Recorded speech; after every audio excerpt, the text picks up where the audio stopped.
Good morning, afternoon, or good night, everyone. Today I want to talk to you about the elusive realm Somnoire. That's the beta event that is currently going on in Wuthering Waves, and how I used one specific echo to clear stages 1 through 4 with little to no problem using the Spectro Rover at level 50. So let's get into it. I just want to start off by saying that this is what helped me clear the stages. And for some, they could have taken a different route. That's totally fine. This is just what I found to work most effectively for me while also being underleveled.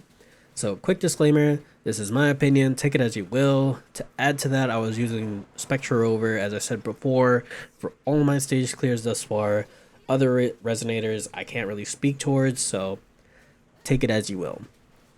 Now, when I first cleared the first stage, I was still level 40 and I was using Inferno Rider, thinking that more DPS equals win. And though that is true, Inferno Rider, in my opinion, doesn't perform too well till at least level 3, level 4. So, in the early stages, 1, 2, and at some point 3, you don't really get enough attributes to actually utilize level 4 that often. Um, so, he tends to lose a lot of value in those stages, in my opinion, because you're clearing it too fast. Especially if you want to start off with Venera, you're kind of locked into just using Bell-borne.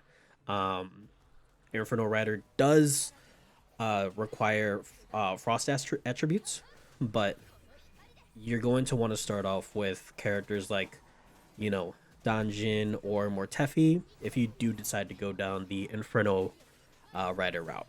Dungeon providing solid DPS, but not really assisting you too much if you're rocking Spectro Rover or any other Spectral characters. But Mortefi will give you a nice damage boost to your heavy attacks, which is one of Rover's main ways to build her diminutive sound. Sorry if I butchered that. Much, and if you play Spectro Rover, you know that that is how she builds her meter quickly, right? Her heavy attack.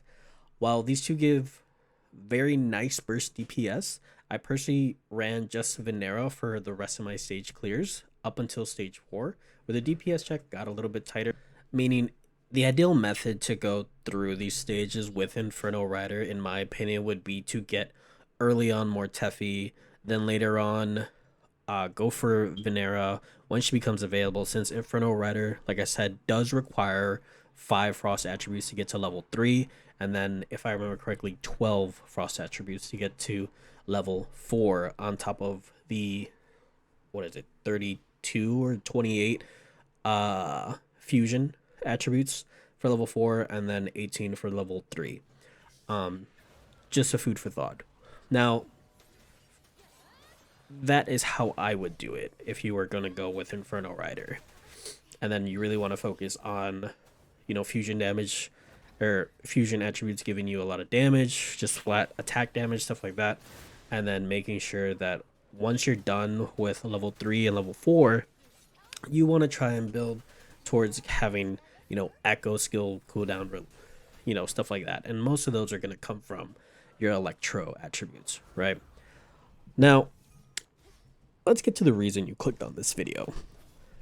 Bell-borne, right? I'm going to butcher his name, Geochalon. I don't think that's how you say it, but it is what it is. Anyway, Bell-borne is, in my opinion, by far the best way to go through these challenges if you are severely underleveled. Now, I know what you're thinking. Doesn't he only give you shield and does damage whenever you're hit? Sure. But hey, listen, quit your yapping and let me explain. He has a lot of different attributes as well that are actually pretty nice. And the fact that he gives you a shield, a lot of the frost attributes do help you do more damage while shielded, right? Anything from, resounding bell to a lot of the other ones that I'm going to talk to later on will definitely help you. And then on top of that, the fact that you also need electro attributes, which typically assist you with skill CDR, echo CDR, and like liberation CDR, Bell-borne can help you dish out a lot of damage if you build it correctly. and you stay significantly safer than with running Crownless or Inferno Rider. Now, by the time I made this video, I tried clearing stage 5 at least 4 or 5 times using the same method, and even changing it up with Inferno Rider. Consistently, I've been able to get to the memory of endgame stage, that is the last stage, but always failed due to lack of DPS, because though he is level 75, his HP and damage is skilled significantly higher, at least from the looks of it. While the other two bosses in stage 5, you know, with the build that I have, I can typically take care of them in 1 minute 30 seconds. If I get really lucky with RNG, the time is reduced even more. It takes about 4 minutes to burn down about 25% of his health bar, which at that point, he's already enraged and is pretty much one-shotting me regardless of shield.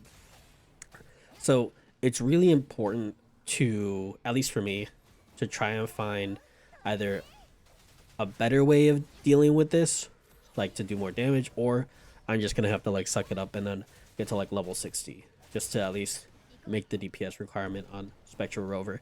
But I'll probably try it again later on. Let's see, test out new things. But anyway, what's important to note about Spectro Rover is that her diminutive sound perks like Heavy Hum, Folding Shadow, Resonance Oversounding, and Dusty Sound are great to have early on. With Dusty Sound having guaranteed crits every time a skill consumes diminutive sound is used. The only downside is that recharging your meter is reduced by 50%, which also means you always want to have at least one bar available during boss fights. These guaranteed crits stacked on with crit damage attributes, you're gonna see your numbers scale very quickly, to a point where if you're also using, you know, the shield damage while shielded attributes, you're gonna be able to kill mobs pretty much anywhere between 10 to 20 seconds, and even some of those like elite mobs that happen in some of the deathmatch stages, those guys will be able to get melted down significantly faster. Aside from Rover, you want to focus on getting attributes that really give damage while shielded, as I said earlier, and then reduce your CDR on your Echo. Why does that matter?